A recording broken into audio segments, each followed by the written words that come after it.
माधवगढ़ राज्य के राजा सुशील की 2 पुत्री थी, जिनका जन्म एक ही दिन हुआ था, यानी दोनों जुड़वा थी। दोनों बहुत ही समझदार थी और हमेशा साथ रहती थी। लेकिन जैसे जैसे वक्त गुजरा, महाराज सुशील को ये चिंता हुई कि वो आने वाले वक्त में अपनी प्रजा के लिए महाराज किसे बनाएंगे, क्योंकि उनकी तो 2 पुत्रियां थी। क्या बात है महाराज, आप बहुत चिंतित लग रहे हैं। कोई बात है जो आपको परेशान कर रही है? मंत्री जी, आपने बिल्कुल सही पहचाना।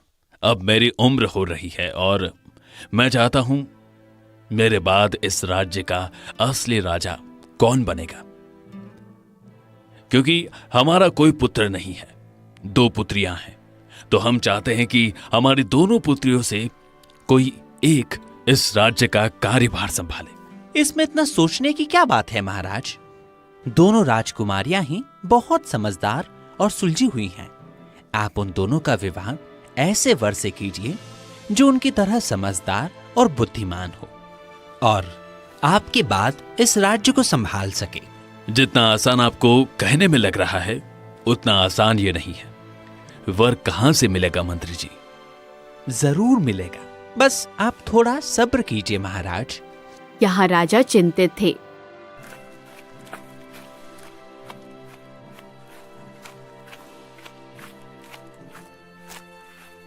दूसरी ओर दोनों राजकुमारियां महल के आंगन में बैठी शतरंज खेल रही थी।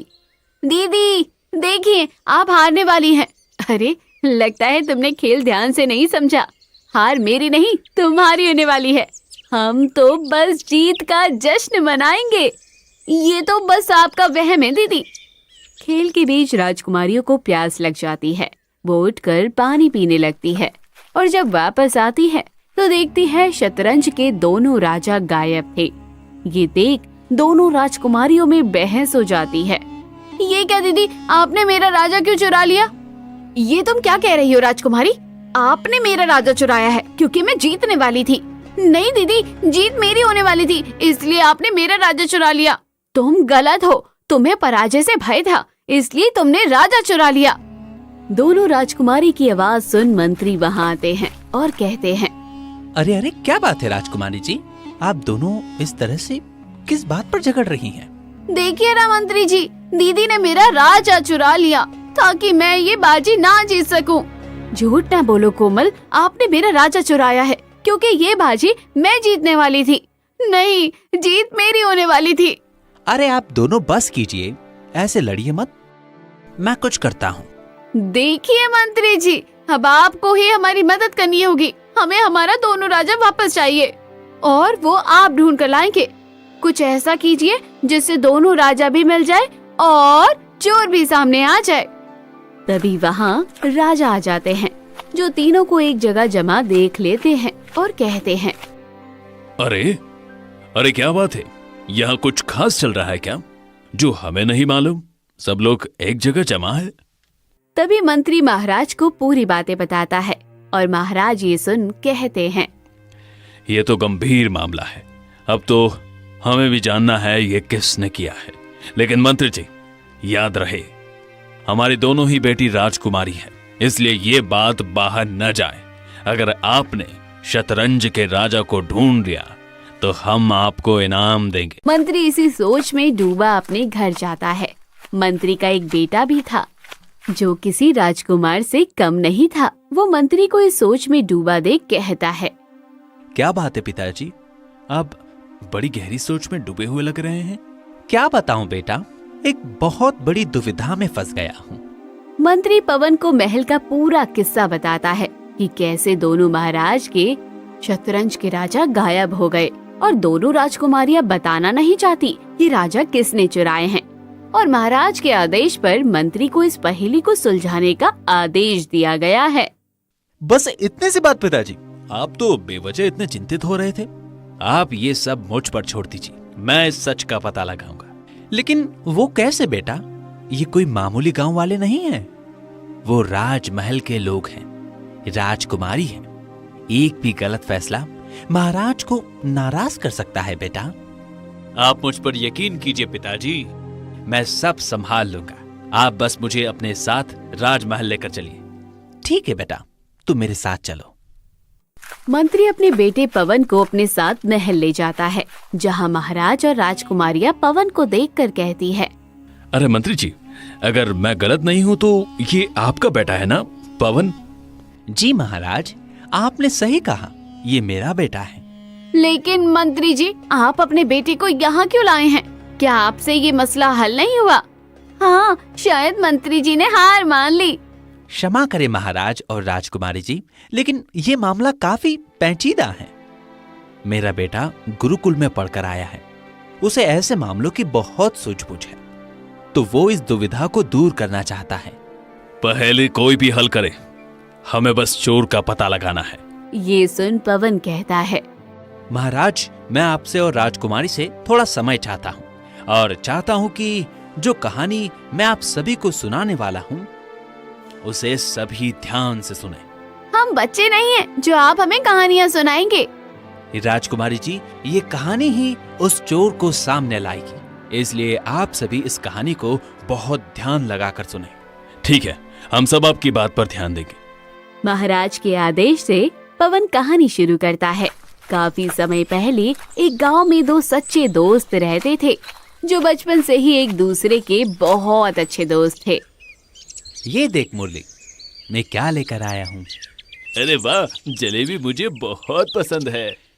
तभी तो लाया हूँ। अरे सोनू, मैंने सुना है हर साल की तरह इस साल भी गांव में मेला लगने वाला है। हाँ, और इस बार भी हम दोनों पूरा मेला साथ में घूमेंगे, हर बार की तरह। हाँ, सच में मजा आएगा। अरे यार, मैं तो भूल ही गया था, पिताजी ने कहा था इस बार मेले में उन्हें भी अपने खिलौने का व्यापार करना है। उसके लिए मुझे उनके साथ जाना पड़ेगा, लेकिन मुझे तो यहाँ पर काफी वक्त हो गया है। ठीक है, तू घर जा, वरना तेरे पिताजी आज फिर तेरी खाट खड़ी कर देंगे। बच्चा बच्चा उनकी दोस्ती से वाकिफ था। मुरली और सोनू अपने परिवार से ज्यादा अपनी दोस्ती को अहमियत देते थे, जिससे उनके घर वाले भी परेशान थे। एक दिन मुरली और सोनू बाजार जाते हैं। यार मुरली, मुझे बहुत जोरों की भूख लगी है। अच्छा चल, कुछ खाते हैं। मेरा मन है गर्मा गर्म जलेबी और रबड़ी खाने का। ऐसी बात है तो चल, आज मैं तेरे लिए गर्मा गर्म जलेबियां लेकर आता हूँ। अच्छा ठीक है। इतना कहकर सोनू मुरली के लिए गर्मा गर्म जलेबियां लेने चला जाता है और सोनू उसका इंतजार करता है। मुरली जहाँ जलेबी लेने जाता है, वहाँ रास्ते में उससे एक लड़की टकरा जाती है, जिसे देख मुरली की नजरें उससे हटती ही नहीं है। ये लड़की नहीं, ये तो कोई अप्सरा है।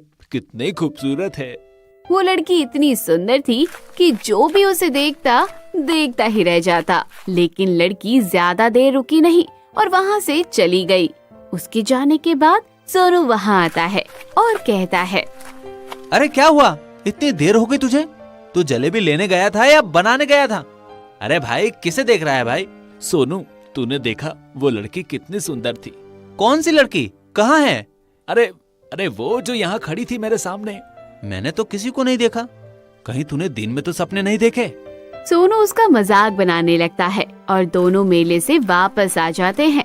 बाजार से आने के बाद मुरली का सुख चैन सब मानो खो चुका था। वो हमेशा उस लड़की के ख्यालों में खोया रहता था। क्या बात है मुरली, कहाँ खोया हुआ है? यार सोनू, मैं उस लड़की का चेहरा भूल नहीं पा रहा हूँ। उसकी याद में न जाने न मुझसे खाया जाता न सोया जाता है। उसके बिना मर जाऊंगा भाई। ये तो क्या कह रहा है? अच्छा ये बता, वो कैसी नजर आती है? मैं उसे ढूंढ कर लाऊंगा। वो किसी अप्सरा की तरह नजर आती थी। तू मुझे बता और मैं उसका चित्र बनाऊंगा। इतना कहकर सोनू मुरली के बताने पर वैसा ही चित्र बनाता है जैसा मुरली कहता है। कुछ देर बाद सोनू चित्र बनाकर मुरली को दे देता है। क्या वो ऐसी ही दिखती है? हाँ भाई, वो बिल्कुल ऐसी ही दिखती है। अगर वो नहीं मिली तो मैं मर जाऊंगा। ठीक है, मैं अपने दोस्त के लिए भगवान को भी ढूंढ कर ला सकता हूँ। तो ये तो सिर्फ एक लड़की है। सोनू अपने दोस्त के लिए उस लड़की को ढूंढने निकल जाता है। सोनू शहर के हर गांव में उस लड़की की तलाश करता है। उसे वो लड़की कहीं नहीं मिलती। पूरा 1 साल होने को है, अभी तक उस लड़की का कहीं अता पता नहीं है। आखिर वो लड़की थी कौन और कहां से आई थी? अगर उसे जल्द से जल्द नहीं तलाशा तो मुरली की हालत और खराब हो जाएगी। कुछ करना होगा। उस लड़की को ढूंढते ढूंढते 1 साल हो जाता है। उस लड़की की याद में मुरली और बीमार हो रहा था। यहाँ सोनू लड़की की तलाश में लगा हुआ था। मुरली जब भी सोनू से मिलता वो लड़की के बारे में सवाल करता। क्या हुआ सोनू मेरे भाई, उसका कुछ पता चला क्या? न जाने वो लड़की कहाँ है, मैं उसे कहाँ ढूंढूं? भाई कुछ कर, वरना मैं मर जाऊंगा। उसके बिना जीना व्यर्थ लग रहा है। मुरली ऐसी बात मत कर, मैं उस लड़की को किसी भी हाल में तलाश कर रहूंगा। सोनू अपने घर में चिंतित बैठा था। तभी उसके दरवाजे पर एक बूढ़ी औरत भीख मांगने आती है। कुछ खाने को दे दो बेटा, बहुत दिनों से कुछ खाया नहीं है। रुकिए, अभी देता हूँ। इतना कहकर मुरली उस औरत के लिए खाना लेकर आता है और औरत भर पेट खाना खाकर सोनू को कहती है, बेटा तुम कुछ परेशान लग रहे हो। रुकिए, अभी देता हूँ। जी मैं किसी को ढूंढ रहा हूँ, उससे मिलना मेरे लिए बहुत जरूरी है। बेटा तुम चिंता मत करो, जिसे तुम ढूंढ रहे हो वो तुम्हें जल्दी ही मिलने वाला है। काश आपकी बात सच हो जाए। वो औरत वहाँ से चली जाती है। तभी सोनू को उसके घर से खबर आती है कि उसकी माँ की तबीयत बहुत खराब है और वो चाहती है कि उनकी मौत से पहले सोनू की शादी हो जाए। इसलिए जल्दबाजी में सोनू की शादी हो जाती है। शादी की रात जब सोनू अपने कमरे में आता है और वो दुल्हन को देखता है तो दंग रह जाता है। ये नहीं हो सकता। आप ऐसा क्यों कह रहे हैं जी? मैंने कुछ गलती कर दी क्या? तुम मेरी पत्नी, ऐसे कैसे हो सकता है? सोनू हैरान था क्योंकि उसकी शादी जिस लड़की से हुई थी वो वही थी जिसे सोनू पिछले 1 साल से तलाश रहा था और आज उसी से सोनू की शादी हो गई जो उसके दोस्त की चाहत थी। बताइए जी, क्या बात है? तुम शायद यकीन न करो, लेकिन मैं तुम्हें पिछले 1 साल से तलाश रहा हूँ। मुझे? लेकिन क्यों? मुरली की वजह से। मुरली? ये कौन है? सोनू मोहिनी को पूरी सच्चाई बताता है और ये सुन मोहिनी कहती है, मैं इस बात से बिल्कुल बेखबर हूँ। अब आप मेरे पति हैं, आप बताओ मुझे क्या करना होगा? देखो, मेरे दोस्त की जिंदगी का सवाल है। अगर तुम उसे न मिली तो वो अपनी जान दे देगा। तुम उसके पास चली जाओ, मैं तुम्हें इस बंधन से मुक्त करता हूँ। मैं आपकी आज्ञा का पालन करती हूँ। अगर ऐसा करने से आपको खुशी होगी और किसी की जिंदगी बचेगी तो मैं ये करूँगी। तुम अभी के अभी उसके पास चली जाओ। सोनू की बात मानकर मोहिनी आधी ही रात में दुल्हन के जोड़े में ही सोनू के दोस्त मुरली के पास चली जाती है, जहाँ रास्ते में एक शेर मोहिनी के सामने आ जाता है और वो जैसे ही मोहिनी पर हमला करने वाला होता है तभी मोहिनी उससे कहती है, रुको, मुझे मत मारो, मुझे खाकर तुम्हें कुछ नहीं मिलेगा। ये सुन शेर हैरान हो जाता है और कहता है, क्या तुम्हें हम जानवरों की भाषा आती है? हाँ, मुझे तुम्हारी भाषा समझ आती है क्योंकि मेरा बचपन कबीले वालों के साथ गुजरा है जो जंगलों के बीच रहते थे और जानवरों की भाषा बोला और समझा करते हैं। अरे वाह, ये तो बहुत अच्छी बात है।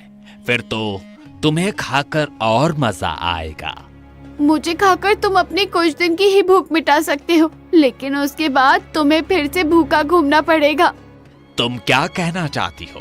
मैं बस इतना कहना चाहती हूँ कि अगर तुम मुझे आज जाने देते हो तो कल शाम तक मैं तुम्हारे लिए 10 बकरियां लेकर आऊंगी जिन्हें तुम काफी दिनों तक खा सकोगे। मोहिनी की बात सुनकर शेर सोच में पड़ जाता है और वो उसके चारों ओर चक्कर लगाने लगता है और कहता है, भला मैं तुम्हारी बात पर यकीन क्यों करूं? शेर हूं, गधा नहीं। यकीन करना होगा क्योंकि ये तुम्हारे फायदे की ही बात है। मुझे आज तुम जाने दो क्योंकि आज मुझे अपना एक वादा पूरा करना है। कोई मेरा इंतजार कर रहा है। तुम्हारी बात सुनकर लग रहा है तुम बात की पक्की हो, इसलिए मैं तुम्हें जाने देता हूँ। लेकिन कल अगर तुम मेरे लिए 10 बकरियां नहीं लाई तो मैं तुम्हारे साथ तुम्हारे पूरे परिवार को खा जाऊंगा। मैं अपना वादा जरूर पूरा करूंगी। शेर से वादा करके मोहिनी वहाँ से आगे बढ़ती है और घने जंगल में बेखौफ आगे बढ़ती है। थोड़ी ही दूर पर मोहिनी को कुछ डाकू घेर लेते हैं और डाकू का सरदार उससे कहता है, इतनी रात अंधेरे में चांद सी दुल्हन इतने सारे गहनों के साथ अकेली कहाँ जा रही है? देखिए, मुझे मत रोकिए, अभी मेरा जाना बहुत जरूरी है। तो हमने कौन सा कहा कि मत जाओ, लेकिन पहले हमें भी कुछ देकर जाओ। देखिए, मैं यहाँ ज्यादा देर नहीं रुक सकती, ये किसी की जिंदगी और मौत का सवाल है। मोहिनी उस डाकू के हर सवाल का बड़े ही निडर होकर जवाब दे रही थी। ये सुन डाकू कहता है, ऐसी क्या मजबूरी है जो तुम्हें आधी रात इस तरह जाना पड़ रहा है? तुम्हें उससे क्या मतलब? तुम्हें धन और हीरे जवाहरात चाहिए ना? मुझे बस कल का वक्त दीजिए, मैं इससे ज्यादा जेवरात लेकर आऊंगी अपने साथ, लेकिन अभी मुझे जाने दीजिए। हाँ, मूर्ख समझा है। अगर मैं झूठी होती तो इतनी देर यहाँ ना रुकती, कब की चली जाती, कब की भाग जाती। मैं जुबान की पक्की हूँ। तुम्हारी दिलेरी मुझे पसंद आई। आओ देखते हैं तुम ओनी जुबान की कितनी पक्की हो। मोहिनी की निडरता देख डाकू प्रसन्न हो जाता है और उसे जाने देता है। मोहिनी मुरली के घर के लिए दोबारा अकेली निकल जाती है, जहाँ वो मुरली अपने दरवाजे पर अपने सपनों की परी को देख दंग रह जाता है। क्या मैं फिर से कोई सपना देख रहा हूँ या तुम सच में मेरे सामने हो? ये कोई सपना नहीं है मुरली, मैं सच में तुम्हारे सामने हूँ। ये तो सच में तुम ही हो, लेकिन तुम ये दुल्हन के लिबास में यहाँ कैसे, वो भी इतनी रात में? उस सब से तुम्हें क्या लेना देना? जिस लड़की के लिए तुम तिल तिल मर रहे थे, अब वो तुम्हारे सामने है, हमेशा के लिए, तुम्हारी दासी बनने के लिए। ये तुम क्या कह रही हो? मुझे सब सच बताओ, तुम यहाँ कैसे आई और किसने भेजा? मुरली के काफी जोर देने के बाद मोहिनी को मुरली को सब बताना पड़ता है और ये सुन मुरली कहता है, तुम मेरे दोस्त की पत्नी हो, यानी मेरी बहन हो। मेरा दोस्त सच में बहुत किस्मत वाला है और उससे ज्यादा किस्मत वाली तुम हो, जो तुम्हें ऐसा पति मिला है। आज के बाद से तुम मेरी बहन हो। मुझे मालूम था, जितने सच्चे दोस्त तुम दोनों हो, उसकी वजह से एक लड़की तुम्हारी दोस्ती में दरार कभी नहीं पड़ सकती। आपका बहुत बहुत धन्यवाद भैया। आज रात तुम यहीं ठहर जाओ। मैं अपनी बहन को एक भाई के नाते शान से विदा करना चाहता हूँ। ठीक है भैया, लेकिन मुझे आपसे कुछ चाहिए। हाँ बताओ बहन, तुम्हारे लिए मैं अपनी जान भी दे दूंगा। मुझे आप 10 बकरियां दे सकते हो? क्या 10 बकरियां? लेकिन तुम उनका क्या करोगी? मैंने किसी से वादा किया था, इसलिए मुझे अपना वादा निभाना है, तो आप बिना किसी सवाल किए मुझे 10 बकरी दे दीजिए। ठीक है बहन, मैं तुम्हें 10 बकरियां दे देता हूँ। अगली सुबह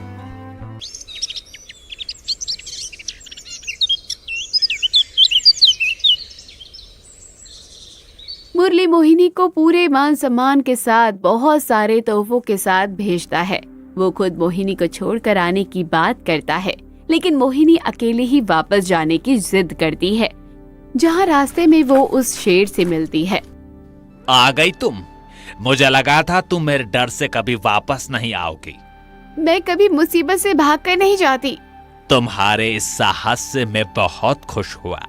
मैंने अपनी जिंदगी में पहली बार ऐसा इंसान देखा है जो एक शेर से अपना वादा पूरा कर रहा है, जबकि तुम्हें मालूम है कि मैं तुम्हें वादा पूरा होने पर भी खा सकता हूँ। मुझे मृत्यु से डर नहीं लगता, वो एक दिन सबको आनी है। मैं तुम्हारी सोच से बहुत खुश हुआ। इसके बदले में मैं तुम्हें जाने देता। जाओ, खुश रहो। शुक्रिया, मुझे आपसे मिलकर बहुत खुशी हुई। मुझे भी। कभी तुम्हें मेरी मदद की जरूरत हो तो मुझे बस एक बार बुला लेना। तुम्हारा ये दोस्त तुम्हारे लिए हाजिर होगा। क्यों नहीं मेरे दोस्त। इतना कहकर मोहिनी वहाँ से आगे बढ़ जाती है और रास्ते में वो डाकू के पास जाती है। मुझे मालूम था तुम अपने वादे की पक्की हो, तुम वापस जरूर आओगी। ये लीजिए, जैसा मैंने कहा था, मैं आपके पास कल से ज्यादा सोने जेवरात लेकर आई हूँ। तुम्हें देखकर मुझे लग रहा है तुम्हारे साथ कुछ तो घटना घटी है। मुझे अपना पिता समझकर तुम बता सकती हो बेटी। अब आपने मुझे अपनी बेटी कहा ही है तो मैं आपको बता देती हूँ। मोहिनी डाकू को अपना पूरा किस्सा सुनाती है, जिसे सुन डाकू कहता है, तुम सच में बहुत हिम्मत वाली हो। मुझे नाज है तुम पर। मैं चाहता हूँ कि तुम मेरी बेटी बनो। मेरी कोई बेटी नहीं है, लेकिन अगर होती तो बिल्कुल तुम्हारी तरह दिलेरी होती। मुझे खुशी है कि आपने मुझे अपनी बेटी का दर्जा दिया, लेकिन पिताजी अब मैं आपसे आज्ञा लेना चाहती हूँ। मुझे मेरे पति के पास जाना होगा, वो परेशान होंगे। हाँ बेटा, तुम जा सकती हो, लेकिन एक पिता अपनी बेटी को खाली हाथ कैसे भेज सकता है? डाकू अपने खजाने में से बहुत सारे सोने चांदी के जेवरात मोहिनी को देकर कहता है, बेटी, एक बाप की तरफ से एक बेटी के लिए छोटी सी भेंट है, इसे स्वीकार करो। शुक्रिया पिताजी, अब मैं विदा लेना चाहूंगी। क्या हम तुम्हें छोड़ देंगे बेटी? नहीं पिताजी, मुझे अकेले ही जाना होगा। ध्यान से जाना बेटी, और वापस जरूर आना अपने पिता से मिलने के लिए। मोहिनी के जाने से डाकू का मन उदास और आंखें नम थी। मोहिनी भी वहाँ से वापस अपने ससुराल यानी सोनू के पास वापस आ जाती है, जहाँ उसे वापस देख सोनू चिंतित होकर कहता है, तुम वापस क्यों आ गई? तुम तो मुरली के पास गई थी ना? सब ठीक तो है? शांत हो जाइए, मैं आपको सब कुछ बताती हूँ। मोहिनी सोनू को पूरा किस्सा बताती है, जिसे सुन सोनू भगवान से प्रार्थना करते हुए कहता है, हे भगवान, तेरा लाख लाख शुक्र है, सब ठीक हो गया। यहाँ मंत्री जी के बेटे की ये कहानी खत्म हो जाती है, और कहानी के खत्म होने के बाद पवन दोनों राजकुमारी से पूछता है, तो राजकुमारी जी, ये बताइए, इस पूरी कहानी में सबसे बड़ा बलिदान किसका था? सबसे बड़ा बलिदान तो सोनू का था, जिसने अपने दोस्त की खातिर पूरी दुनिया में एक लड़की की तलाश की, और ये जानते हुए भी कि वो लड़की उसकी धर्म पत्नी है, फिर भी अपने दोस्त के खातिर उसने अपनी पत्नी को छोड़ दिया। नहीं, बलिदान तो उस लड़की ने दिया है जो बिना कुछ सोचे समझे अपने पति की आज्ञा का पालन कर रही थी। नहीं, मेरे मुताबिक इस कहानी में सबसे बड़ा बलिदान उस डाकू का था, जिसने एक लड़की की मजबूरी को समझते हुए अपने बुरे कर्म को एक तरफ करके इंसानियत दिखाई और इस लड़की को अपनी बेटी का सम्मान दिया। लेकिन बेटा, इस कहानी से हमें चोर का पता नहीं चला। ये तो खुद महाराज ही बता सकते हैं। क्यों महाराज? पवन की बात सुन सभी कुछ समझ नहीं पाते, लेकिन महाराज के चेहरे पर एक मुस्कान आ जाती है। मंत्री जी, आपका बेटा सच में बहुत बुद्धिमान है। लेकिन हम समझे नहीं पिताजी, आप क्या कह रहे हैं और ये क्या कहना चाहते हैं? क्योंकि चोरी महाराज ने ही की है। हाँ, तुमने सही कहा। शतरंज के उन दोनों राजाओं की चोरी मैंने ही की थी, क्योंकि मैं ये देखना चाहता था कि मेरी दोनों राजकुमारियों में से कौन सबसे ज्यादा समझदार और योग्य है और इस राज्य की उत्तराधिकारी बनने के काबिल है। क्योंकि हमारा कोई पुत्र नहीं है, इसलिए हम चाहते हैं कि हमारी बड़ी बेटी सुमन से मंत्री जी के बेटे पवन का विवाह करवाया जाए। ये आप क्या कर रहे हैं महाराज? सही कह रहे हैं, क्योंकि आपका बेटा एक राजा बनने योग्य है और हमारी बेटी आपके बेटे के साथ बहुत खुश रहेगी। महाराज की बात से सभी सहमत हो जाते हैं और महाराज को अपने राज्य का अगला राजा भी मिल जाता है।